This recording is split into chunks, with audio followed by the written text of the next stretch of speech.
12:41 a.m., March 8, 2014.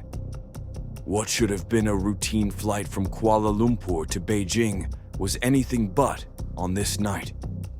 227 passengers and 12 crew members were on board that night.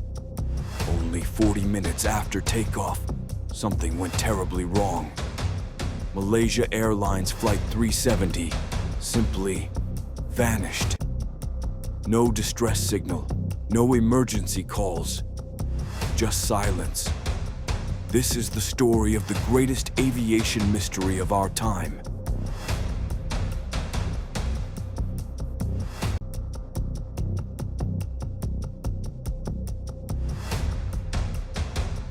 By 12:41 a.m., the fully boarded plane had taken off with all passengers accounted for. Flight 370 soon reached its cruising altitude of 35,000 feet, and everything was going as expected. At 1:07 a.m., the plane's aircraft communication, addressing and reporting system, also known as ACARS, sends its final routine data transmission. This is a key feature that relays data about the plane to the computers that air traffic control use to direct and monitor the airspace. It was scheduled to send another at 1:37, but that would never happen. At 1:19 a.m., the last known transmission from the cockpit is received. Malaysian 370, contact Ho Chi Minh 120.9. Good night. Good night, Malaysian 370.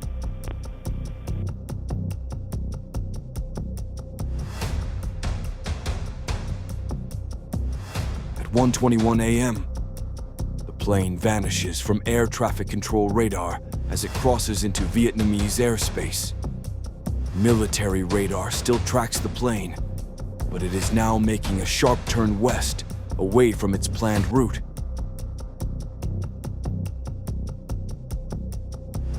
By 2:22, the aircraft is tracked over the Andaman Sea, moving toward the Indian Ocean before disappearing off radar.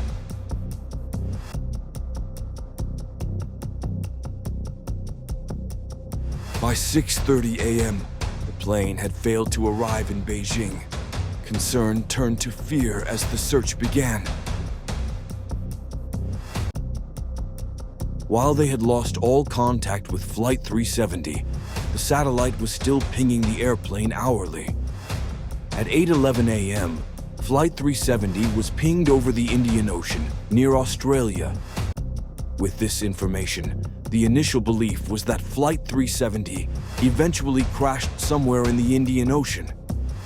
With the potential crash site's proximity to Australia, the Australians led one of the largest searches in history, covering over 120,000 square miles.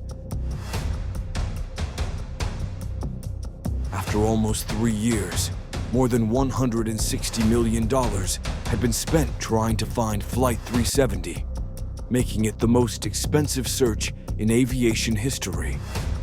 By January 2017, the search was suspended without finding any debris from the theorized crash.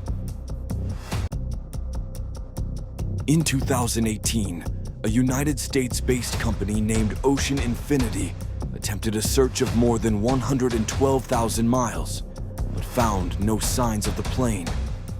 Still, the location of Flight 370 remained a mystery.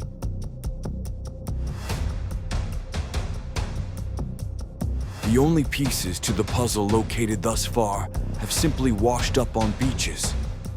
The plane's flaperon, a piece of the wing, washed up on Réunion Island, a French territory in the Indian Ocean.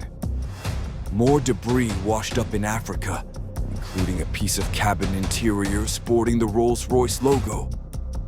Most telling was the condition of the flaperon, which suggested the plane did not glide, but crashed hard into the ocean.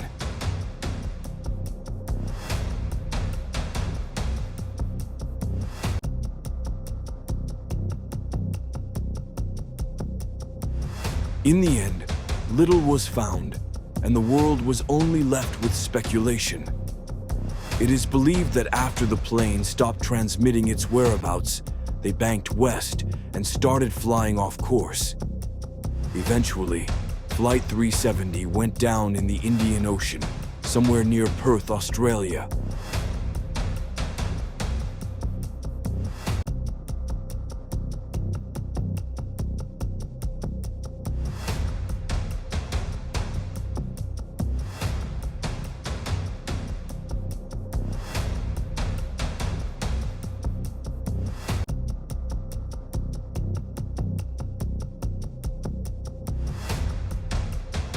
Those who were lost that day are still remembered and honored, and memorials around the world.